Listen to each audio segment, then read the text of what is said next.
the cross-examination of Senzo Meyiwa's long-time friend, Tumelo Madlala, expected to continue today. He is the state's third witness and has been testifying in the High Court in Pretoria since Monday. Let's quickly link up with my colleague, Mnisi, who is following the story. Linda, good morning to you. So hopefully the media, we are back inside court and will be able to beam this live to the viewers. But also importantly, Linda, the advocate representing accused number 5 making every effort to try and discredit the understanding, or at least the allegation, that there were intruders in the first place.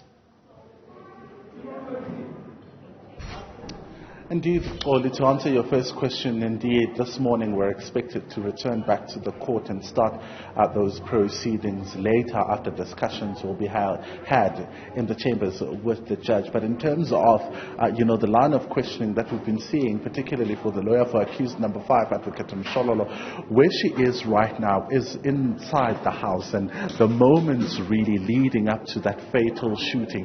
What could have happened and who was standing where when the gunshot went off? You'll remember Tumelo Madlala telling the court yesterday that, it was Longwe Twala who, after the entrance of these alleged intruders, decided to run out and storm out of the house. That, gave, rise to chaos, and of course, a scuffle that happened inside the house. And he says at the time when he wanted to do the same, he realized that Senzo Meyiwa was already in the kitchen pinning the second intruder against the wall, using, of course, the right hand, but also detailing how the 3 women who were in the house, Kelly Kumalo, their mother Gladness, as well as, the sister Zandi, were fighting with the first intruder. That first intruder, we were told, is the one that had the gun. So by all indications, he says, as he was trying to run out, he realized that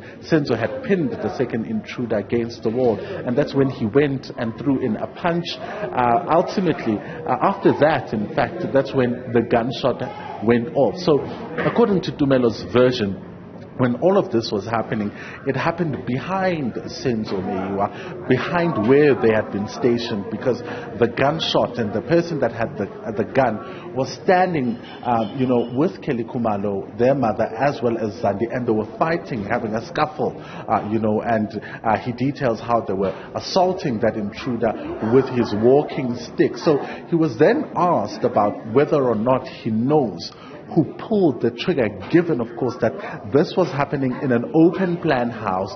The 2 are in 2 separate rooms, although it's an open plan, kitchen and dining room. There's a scuffle that's happening.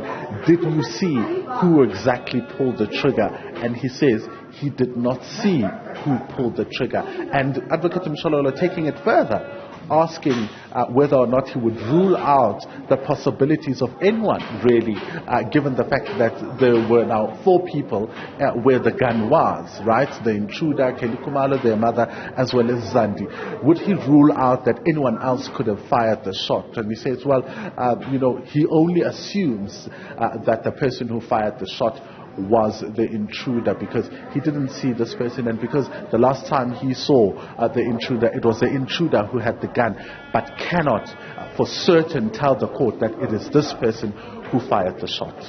Linda, the bravery allegedly shown by Longwe Twala, who was the boyfriend of Kelly's sister Zandile, Advocate Mshololo going into some detail about that. Tell us why she is pursuing that line of questioning.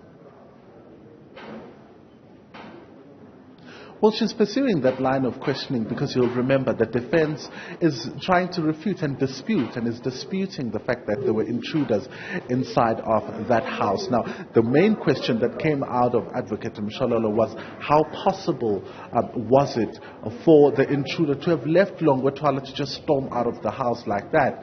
Why is it that Longwe Twala was not shot when he stormed out of the house. And you'll remember, Tumelo Madlala saying that the gunshot went off while Kelly Khumalo and Zandi Khumalo and their mother was fighting with the intruder. Now, the secondary question to that would be, why is it that Kelly Khumalo and the sister and the mother were not shot?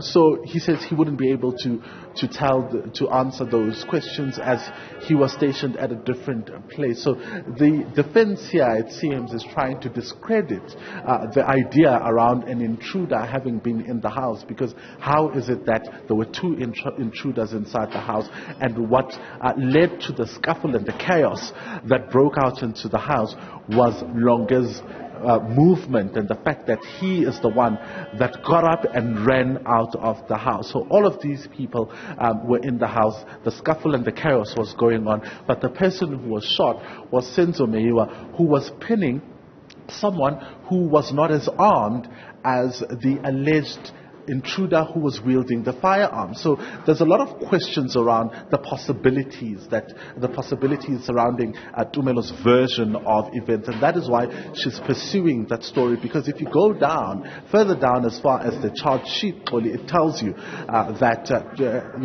the state's case is that Senzo Meyiwa was shot from the front. The bullet exited through the back. So if he was shot from the front and the gun was behind him, how possible was it? What could have happened? Yeah, we're going to have to follow that testimony very closely. Linda Mnisi, thank you very much. Recapturing some of what came out of this testimony yesterday.